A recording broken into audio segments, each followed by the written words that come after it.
Dear Miss Love, hindi ko po alam kung bakit pero tuwing may pagtitipon sa pamilya ng asawa ko, palagi kong inaabangan si Ninang Lorna. Siya yung ninang sa kasal namin. Matalik na kaibigan ng biyenan kong babae. Parang bahagi na rin siya ng pamilya. Maganda siya kahit na nasa early 50s na. Maputi at maalaga sa sarili. Matandang dalaga ito. At ang paghanga ko na yun sa kanya ay nauwi sa isang bawal na relasyon. At hindi ko akalaing Miss Love na paulit-ulit na may mangyayari sa amin. At iyon po ang kwentong ibabahagi ko sa inyo ngayong araw. Magandang araw po sa inyo Miss Love, pati na rin po sa inyong mga listeners. Ako po si Marco. 29 years old, may asawa at isang anak. Tahimik lamang akong lalaki, hindi pala salita. May taas akong 5'8" at moreno. Kapag dumadating si Ninang Lorna, para bang biglang nag-iiba ang paligid. Hindi ko sinasabi kay Mrs. pero matagal ko nang napapansin ang kakaibang dating niya. Noong Sabado, birthday ng biyenan ko. Kaya naman nagtipon-tipon ang buong pamilya nila. Ako ang naatasan noon na mag-ihaw ng barbecue sa labas, habang si Mrs. naman ay abala sa kusina. Mga bandang hapon noon, dumating si Ninang Lorna. Nakaputing bestida. Simple lang yung suot niya pero napakaganda ng dating. Kung pagmamasdan mo siya, ibang klase talaga. Sopistikadang babae, sexy, maputi, walang asawa, walang anak, matandang dalaga. Hindi ko alam kung bakit pero ang sabi-sabi, masyado raw pihikan si Ninang pagdating sa mga lalaki.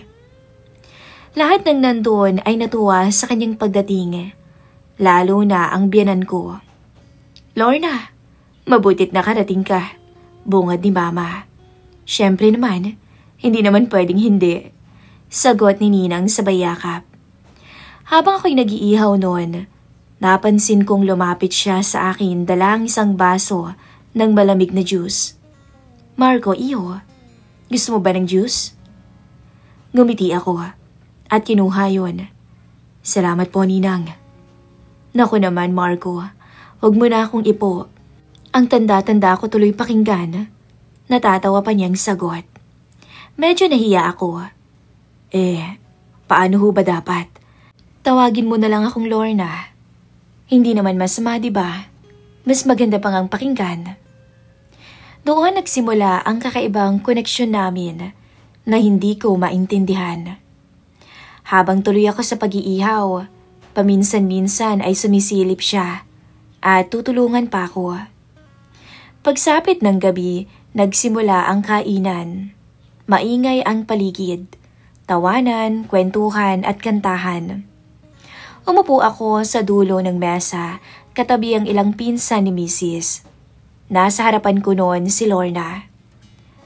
Marco, tikman mo tong niluto ko. Special recipe ko to. Sabi niya sabay abot ng plato. Napilitan akong ngumiti at tinikman yon. Masarap nga po, sabi ko. O diba? Sabi ko na nga ba't magugustuhan mo yan? Napansin kong napapangiti siya sa tuwing tinitikman ko ang luto niya, na para bang espesyal para sa kanya ang simpleng papuri ko. Matapos ang hapunan, nagsipagligpitan ang mga babae sa kusina. Nagpunta muna ako noon sa garahe para sandaling manigarilyo. Tahimik kasi doon, malayo sa ingay ng sala. Ilang minuto pa lang akong nakatayo, nang biglang lumabas si Lorna. Hawak ang kanyang cellphone at may tinatawagan. Nung makita niya ako, ngumiti siya.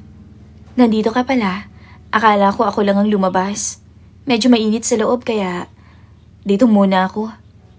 Tumabi siya sa akin. Nakasandal sa kotse. Ramdam ko o amoy ko yung pabango niya.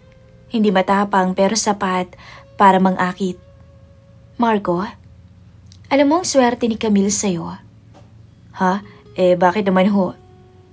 Kasi napakabuti mong asawa. Kita ko kung paano mo siya suportahan. Sana lahat ng lalaki katulad mo. Mabait na, gwapo pa.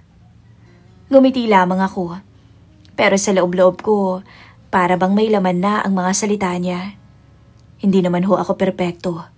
Sagot ko. Wag mo na nga akong ipo, di ba? Sabi niya sabay tawa ulit. Nagkatinginan kaming dalawa. At nung mga sandaling yon, para bang huminto ang paligid. Narinig ko pa ang mahina niyang pagbuntong hininga. Alam mo, Marco, katulad mo ang tipo ko. Minsan nga naiisip ko, siguro kung may nakilala lang sana akong katulad mo noon pa, di sana masaya ako ngayon. Hindi ako nag-iisa. Baka nga marami na akong anak ngayon. Pag-uwi namin ni Mrs., hindi ko maiwasang isipin yung mga sinabi ni Ninang Lorna. Simpleng biro lang ba yun o may ibang kahulugan? Habang nakahiga kami ni Mrs., nakayakap siya sa akin. Pagod sa maghapong gawain. Ako naman, gising pa rin at iniisip ang bawat titig at bawat salita ni Lorna. Bakit ba kasi parang kakaiba? Bakit ako naaapektuhan?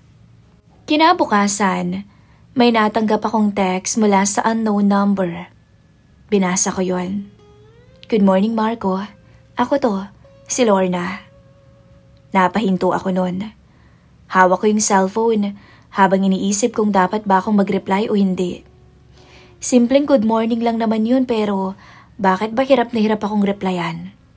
Pagkatapos kong ihatid ang anak ko sa school, tumigil ako sa parking lot bago pumasok sa trabaho. Binuksan ko kasi ulit yung message ni Lorna. Tsaka ako nag-type. Good morning din, Ninang. Mabilis ang reply niya. Ano ka ba? Sabi ko sa'yo, huwag mo na akong tawaging Ninang, di ba? Mas masarap pakinggan kung pangalan ko na lang yung babanggitin mo. Nasanay lang ho kasi ako. Tsaka baka mapagalitan pa ako ni Mrs. Si Camille? Aba, close naman kami ah. Hindi yan magagalit. Baka nga matuwa pa siyang komportable ka sa akin. Napapailing na lamang ako habang binabasa yung text niya. Sa trabaho, habang nasa bodega ako at abala sa pag-aayos ng delivery, nag-text ulit si Lorna. Busy ka pa ba? Oo, Lorna, nasa trabaho ko. Okay, sige. Mag-iingat ka ha? Napahinto ako. Simpleng linya lang pero sapat para bumilis ang tibok ng puso ko. Pinilit kong ibalik ang atensyon ko sa trabaho. Pero buong araw, umiikot sa isip ko ang mga salita niya. Gabi na nung makauwi ako. Si Camille ay nakatutok sa laptop niya habang inaasikaso ang report sa opisina. Han, ikaw na munang maghain no? Medyo late na ako matatapos dito eh. Sumunod naman ako, pero habang naghahain ako ng pagkain, nag-vibrate ulit ang phone ko. Isang mensahe ang dumating mula kay Ninang Lorna. Kumain ka na ba? Baka wala ka na namang gana niyan. Kumakain na, pero paano mo naman nasabing wala akong gana? Wala lang, ramdam ko lang. Alam mo na, may instinct ang babae, lalo na kung concern siya sa isang tao. Napatingin ako kay Camille na abala sa laptop niya. Wala siyang kaalam-alam na may kausap ako. Nakonsensya ako pero imbis na tumigil, sumagot pa ako sa text niya. Salamat kung ganun sa concern mo. Siyempre, ayoko namang mapagod ang isang mabuting asawa at ama. Pinatay ko na ang screen ng phone ko pero ramdam ko pa rin yung kaba. Lumipas ang ilang araw. Dumating ang weekend. Habang nasa sala ko noon at nanunood ng TV kasama ang anak ko, biglang tumunog ang doorbell. Pagbukas ni Camille ng pinto, bumungad si Ninang Lorna. May mga dalang pagkain. Ninang, buti ho't napadalaw po kayo, sabi ni Camille. Tamang-tama, sabay na kayong kumain. Ngumiti lamang ako kay Lorna. Pinilit na maging normal, pero sa loob-loob ko, biglang bumigat ang hangin. Sa kusina, habang abala si Camille, nag-alok na ako nang mag-aayos ng mesa. Lumapit naman si Lorna para tumulong. Sa pag-aabot niya ng plato, dumampi ang kamay niya sa kamay ko. Mabilis lang pero nagkatinginan kaming dalawa. Salamat, bulong niya. Wala yun. Sagot ko sabay umiwas ng tingin. Pero sa mismong sandaling yun, ramdam kong hindi na lang basta tulong ang gusto niyang iparating. Masaya ang kwentuhan sa hapag. Si Camille at Ninang Lorna walang tigil sa pagkukwentuhan. Paminsan-minsan, sumasali naman ako sa usapan pero hindi ko maiwasang mapansin na sa tuwing may sinasabi ako, si Lorna ang unang tumitingin at ngingiti sa akin. Pagkatapos kumain, nagkwentuhan pa ang dalawa sa sala habang nanunood ang anak ko ng cartoons.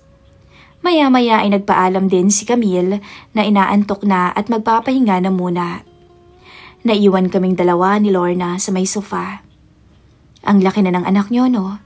Sabi niya habang nakatingin sa TV. Oo nga parang kailan lang baby pa. Buti ka pa. May pamilya ka na. Kumpleto. Ako, eto, mag-isa pa rin. Napatingin ako sa kanya. May lungkot sa mga mata niya. Pero, masaya ka naman hindi ba? Tanong ko. Masaya? Pero may kulang Nakapabuntong hininga ko.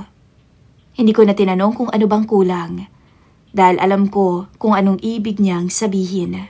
Halos kalahating oras din kaming nakapagkwentuhan pa bago siya umalis. Pagkaalis niya, dumiretso na ako sa kwarto. Nakahiga na nun si Camille, nakapikit pero gising pa pala. Han, umalis na si Ninang? Tanong niya. Oo Han, kaalis lang. Nagpapasalamat pala siya. Napakabait talaga nun. Sayang nga lang at hindi nagkaroon ng asawa Tumango ako, pero hindi ako mapakali. Kung alam lang ng misis ko na may nangyayaring kakaiba sa pagitan naming dalawa. Habang nakahiga na ako noon, nag-vibrate ulit ang phone ko mula kay Lorna. Salamat sa kanina ha. Mas gumaan ang pakiramdam ko. Mag-iingat ka palagi, Marco.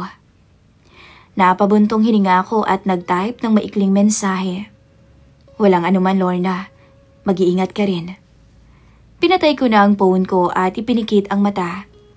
Pero kahit anong pilit kong matulog, paulit-ulit bumabalik sa isip ko yung mga titig niya at yung mga salitang binitawan niya. May kulang. Doon ko napagtanto na nagsisimula na rin akong mahulog sa isang sitwasyong mahirap ng takasan. Simula nang dumalaw si Lorna sa bahay, hindi na tumigil yung palitan namin ng mensahe. Sa umaga, may good morning siya. Sa gabi, may good evening siya. May good night. May mag-iingat ka. Huwag mong pabayaan ang sarili mo. At tuwing sinusubukan kong huwag nang mag-reply, nauuwi pa rin sa hindi ko matiis. Isang Biyernes ng gabi, nag-text siya. Marco, pauwi ka na ba? Pwede ba akong makiusap? May papasuyo lang ako, medyo mabigat kasi. Wala naman kasing ibang tao dito sa bahay. Nagdalawang isip pa ako noon. Pero pagka-out ko ng trabaho, dumiretso na ako sa kanya. Wala naman kasi akong ibang dahilan para hindi pumunta. Maliban sa kaba na matagal ko nang tinatago. Sige, dadaan na lang ako saglit. Pagdating ko sa bahay niya, bukas ang ilaw sa may beranda. Pagpasok ko, sinalubong niya ako. Nakapambahay siya. Santo at maluwag na short. Pero grabe, napaka-sexy niyang tingnan. Walang make-up, pero mas lalo siyang gumanda. Salamat sa pagdaan ha. Eto, anya sa akin sabay turo niya sa malalaking kahon. Hindi ko naman kasi kayang mag-isa yan. Binuhat ko yung mga kahon at dinala sa taas ng bahay. Nakailang pabalik-balik din ako, kaya naman pawisan ako pagkatapos. Inalis ko muna yung t-shirt ko para ipunas sa damit ko. At alam ko Nakatitig siya sa akin noon habang pinupunasan ko ang sarili ko. Maya-maya, salamat talaga Marco ha. Ang hirap talaga kapag mag-isa ka lang no. Walang lalaking gagawa sa ibang gawain. Anya sa akin na nakatitig. Nagtagal ang tingin niya. At doon, tila walang ibang tao sa paligid naming dalawa. Siya nga pala, gusto mo ba ng juice o kape? Tanong niya. Kape na lang. Habang nagtitimpla siya sa kusina, nakaupo naman ako sa may sofa. Ramdam ko yung kaba, yung kabog ng dibdib ko. Nung bumalik siya, inabot niya sa akin yung tasa. Tapos naupo siya sa tabi ko. Hindi sa kabilang upuan, kundi sa mismong tabi ko. Marco, mahina niyang sabi. Minsan naiingit ako kay Camille. Bakit naman? Kasi may asawa siyang kagaya mo. Hindi ko alam ang isasagot. Tumingin siya sa tasa niya, tapos sa akin. At bago ko pa mapigilan, inilapit niya ang kamay niya sa kamay ko. Alam kong balitong nararamdaman ko, Marco. Bulong niya. Pero kasi, ang hirap pigilan ng sarili. Maya-maya, dahan-dahan kong inalis ang kamay niya. Pero hindi para umiwas, kundi para mahawakan pa yon. At nung mga sandaling yon, unti-unting naglapit ang mukha naming dalawa. Isang halik, mabilis, para bang hindi totoo. Pero nasundan pa ng isa. At isa pa, hanggang sa hindi na namin naitigil. Hindi ko na idedetalye, Miss Love, pero alam kong nung gabing yon, may nangyaring hindi dapat. Ang mga halik ay naging yakap, at ang mga yakap ay naging sandali ng kahinaan. At kahit pilit kong pinapaniwala ang sarili kong titigil kami, mas malakas ang tukso kaysa sa katinuan. Sa kusina, sa ibabaw ng lamesa, doon kami nagtampisaw sa isang kasalanan na kaming dalawa lang ang dapat na makaalam. Nung matapos, tahimik kaming pareho. Nakahilig siya sa balikat ko. Hawak ang kamay ko na parang ayaw bitawan. Marco, mahina niyang sabi. Pasensya ka na. Hindi ko talaga sinasadya pero hindi naman ako nagsisisi sa nangyari sa ating dalawa. Pareho lang tayong may kasalanan. Sagot ko. At doon ako lalong kinabahan. Kasi sa totoo lang, hindi rin naman ako nagsisisi. Pagka-uwi ko ng bahay, mahimbing nang natutulog si Camille at ang anak ko. Pinagmasdan ko si Mrs. Napakabait na asawa at walang kamalay-malay sa nangyayari sa amin ni Ninang Lorna. Umupo ako sa gilid ng kama. Dala-dala pa rin ang amoy ni Lorna. At doon alam ko sa sarili ko. Lumampas na ako sa linya. Lumipas pa ang ilang araw. Parang normal lang. Pero sa tuwing nagkikita kami ni Lorna, may kakaibang tinginan kaming dalawa. Sa bawat text niya, mas nagiging matapang, mas nagiging agresibo. Hindi ko rin makakalimutan yung gabi na yon. Tigilan na natin to, sabi ko. Ang tanong, kaya mo ba? Yun ang sagot niya. Hindi ako noon nakapag-reply, kasi ang totoo, hindi ko rin alam kung kaya ko ba. Isang gabi, naglalabas si Camille. Lumapit ako para tumulong. Alam mo, Han, naawa ako kay Ninang Lorna. Para bang ang lungkot-lungkot niya nitong mga nakaraang araw. Yun ang sabi ng asawa ko. Napatingin lang ako sa kanya. Baka naman may problema lamang siya. Sagot ko. Ewan ko ba? Kawawa rin kasi siya eh. Mag-isa lang niya sa buhay. Buti na lang din talaga lagi tayong nandito para sa kanya. Ngumiti ako pero sa loob-loob ko, para bang may mabigat na bagay na nakadagan sa dibdib ko. Dahil ang pagiging nandyan para kay Ninang ay may kahulugang hindi niya alam. Simula nung gabing yon, alam kong hindi na kami magiging katulad ng dati. Ako, isang asawa at ama. At si Lorna, ninang ng kasal namin, ngayon ay lihim kong kinakatagpo. Mula nung gabing may nangyari sa amin, hindi na naging pareho ang lahat. Kapag kasama ko si Camille, pinipilit kong maging normal. Pero sa loob ko, palaging naroon ang alaala ni Lorna.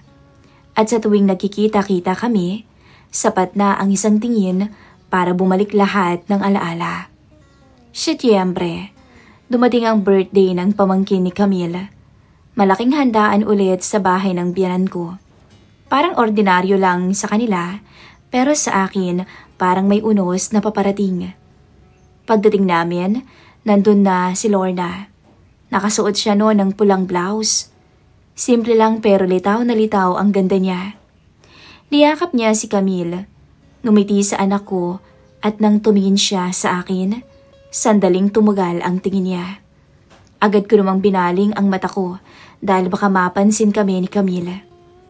Sa kusina, habang abala ang lahat sa pakikipagkwentuhan sa sala. Dumiretso ako sa kusina para maglagay ng yelo sa inumin.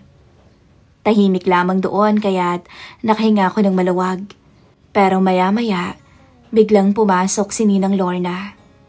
Marco, tawag niya ng mahina. Napalingon ako. Bakit Lorna? Wala naman. Gusto ko lang magpasalamat ulit sa lahat. At, kumusta ka? May diin sa tanong niya. Tumikhim ako. Maayos. Pinipilit maging normal. Ngumiti siya pero halatang may lungkot. Mahirap no? Ako rin. Nahihirapan. Hindi ko makalimutan yung nangyari sa ating dalawa. Bago pa ako makasagot, may narinig kaming tawanan mula sa sala. Lumapit siya sa akin. Halos dikit ang balikat. Marco, bulong niya. Hindi ko alam kung hanggang kailan ko kakayaning magpanggap. Ramdam ko ang init ng hininga niya. Mabilis akong lumayo. Kinuha ang pitsyel. Baka hinahanap ka na rin sa labas. Sabi ko. Tumango lamang siya. Pero bago siya lumabas, tumingin muna ito sa akin ng matagal. Maya-maya din, lumabas ako sa likod bahay para magbuhat ng isang kahon ng soft drinks. Doon ko siya nadatnan. Nakasandal sa pader. Hawak ang cellphone niya. Bakit ka nandito? Tanong ko. Dahil alam kong pupunta ka dito. Sagot niya at diretso ang tingin. Napatingin ako sa paligid. Wala namang ibang tao. Lumapit siya at bago ko pa mapigilan, hinawakan na niya ang kamay ko. Marco, bulong niya. Kahit sandali lang. Gusto kitang maramdaman ulit. Kinabahan ako noon. Lorna, nandito si Camille. Nandito ang pamilya niya. Alam ko. Kaya nga mas nakakakaba, hindi ba? At nung mga sandaling yon, naglapit ang mukha naming dalawa. Isang mabilis na halik. Kasing bilis ng kabog ng puso ko. Wala pang 5 segundo pero para bang oras ang lumipas. Maya-maya bigla kaming naghiwalay nang may marinig kaming yapak. Mabilis niyang inayos ang sarili. Kinuha ang cellphone at ngumiti. Dumating si Camille, bit-bit ang isang plato. Oh, nandito pala kayo, sabi niya. Marco, kanina pa hinahanap yung soft drinks. Sige Han, sagot ko agad. Si Lorna naman ay ngumiti lang at tumango na para bang walang kakaibang nangyari. Habang kumakain ng lahat, nakaupo ako sa tabi ng misis ko at nasa tapat namin si Ninang Lorna. Sa bawat sulyap ko, nakikita ko ang mga mata niyang nakatingin din sa akin. Mabilis lang at palihim, pero sapat para kabahan ako. Han, tikman mo tong salad gawa ni Ninang, sabi ni Camille. Napilitan akong ngumiti at kumuha. Masarap nga, sabi ko habang nakatitig kay Lorna. Pagka-uwi namin, nagtanong si Mrs. habang nag-aayos ng gamit. Ha, napansin mo? Mukhang blooming yata ngayon si Ninang no? Parang may nagpapasaya na yata sa kanya. Ngumiti lang ako, pero kabado. Baka, napansin mo pala? Oo naman, alam mo ang babae, malakas ang pakiramdam. Bago ako makatulog, tumunog ang cellphone ko. Mula kay Lorna. Salamat sa sandaling yun ha. Kahit saglit lang, tila nabuhay ako muli. Hindi ako nakasagot agad. Nakatingin lang ako sa mensahe niya. Sa tabi ko ay mahimbing na natutulog ang asawa ko. Walang kamalay-malay. Sa huli, nag-type ako ng maikli. Ingat ka. Huwag tayong papadala.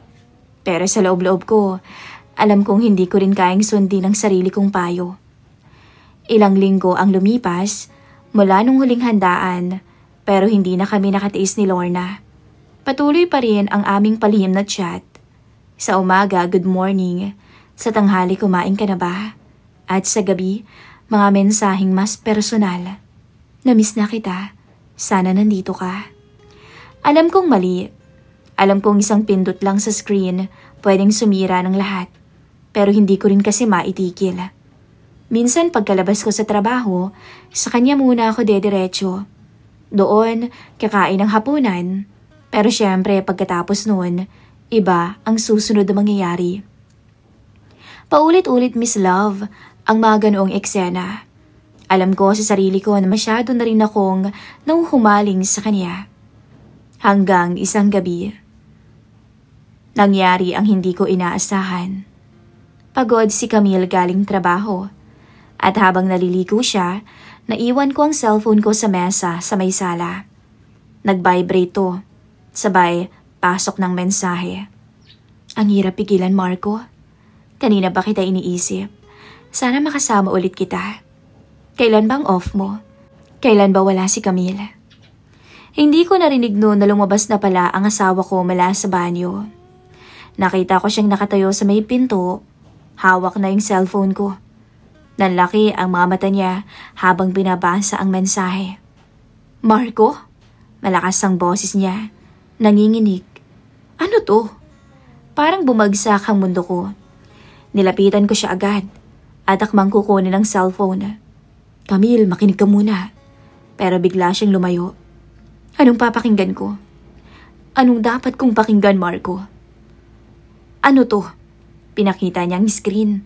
Sunod-sunod na chat mula kay Ninang Lorna. Salamat sa kahapon. Hindi ko makakalimutan. Ako rin, mag-iingat ka. Huwag mong pababayaan si Camille, ha? Alam ko, mahal mo siya. Nakita ko ang luha sa mga mata ni Camille habang binabasa niya ang mga mensaheng yon. Marco, ano yan? Anong nangyayari sa inyo ni Ninang? Hindi ako makatingin. Camille, hindi ko naman sinadya. Nadala lang ako. Nadala? Sigaw niya. Ganun lang yon, nadala ka? Napaiyak na siya. Kaya pala laging may dahilan kang umalis. Kaya pala lagi mong hawak yung phone mo. Hindi ko naisip. Hindi ko naisip na kaya mong gawin to sa akin, Marco. Lumapit ako sa kanya. Pilit na hinawakan ang braso niya. Camille, Han. Patawarin mo ako, alam kong mali. Pero ikaw ang mahal ko, alam mo yan. Alam ni Ninang Lorna yan, ikaw ang mahal ko. Marahil dahil naawa lang ako sa kanya. Kaya ako nagawa yun. Pero alam ko sa sarili ko, ikaw ang mahal ko, Camille. Napaupo siya sa may sofa. Hawak ang cellphone na para bang ebidensya. Hindi ko alam kung paano ko mapabawi ang tiwala niyang nawala. Kinabukasan, hindi na kami nag-uusap. Tahimik ang buong bahay pero napakabigat ng aura. Alam kong hindi na pwedeng itago. Kinausap niya ako habang naghahanda ng almusal. Marco, sabi niya, diretso at malamig. Kailangan mong pumili. Ako, ang asawa mo at nanay ng anak mo o si Ninang Lorna. Hindi pa ako nakasagot agad, pero alam ko naman sa sarili ko kung sino ang pipiliin ko. Parang napako ako sa mesa, nakayuko lang ako. Lumipas pa ang ilang araw na hindi pa rin kami maayos. Sinubukan kong kausapin si Ninang Lorna para itigil na lahat. Alam na ho ni Camille. Nabasa na niya lahat. Hindi na tayo pwedeng magkita. Alam ko, pasensya ka na. Patawarin mo ako, Marco. Patawarin niyo ako ni Camille. Ayoko namang maging dahilan ng pagkasira niyo pero ginawa ko pa to. Nahumaling ako sa'yo. Pero tandaan mo, hindi ko pinagsisisihan kung anumang nangyari sa ating dalawa. Yun ang huli naming palitan ng mensahe ni Ninang Lorna. At isang gabi, kinausap ako ni Camille. Hindi ko alam kung kaya ko pang magtiwala sa'yo, Marco. Pero para sa anak natin, bibigyan kita ng pagkakataon. Isang pagkakamali lang to at sana huli na. Lumuhod ako nun sa harapan niya. Hawak ko yung kamay niya. Pangako, Camille. Ikaw at ang anak ko, kayo na lamang munang uunahin ko. Pasensya ka na. Pasensya ka na kung nasira ko ang tiwala mo. Tumango siya, pero bakas pa rin ang sakit sa mukha niya. At alam kong matagal bago mabuo ulit ang tiwala ng asawa ko sa akin. Mula noon, iniwasan ko na si Lorna. Hindi na kami nagkaka-chat. At kung may pagtitipon man, formal at maikli lang ang usapan namin. Pero sa loob-loob ko, dala ko pa rin ang bigat ng nagawa kong kasalanan. Ang bawat tunog ng cellphone, parang paalala ng lihim na muntik nang sumira sa pamilya ko. At sa tuwing titingin ako sa asawa ko, nakikita ko ang pilat na iniwan ng pagkakamali ko. Hindi man to halata sa iba, pero kami lang ang nakakaalam.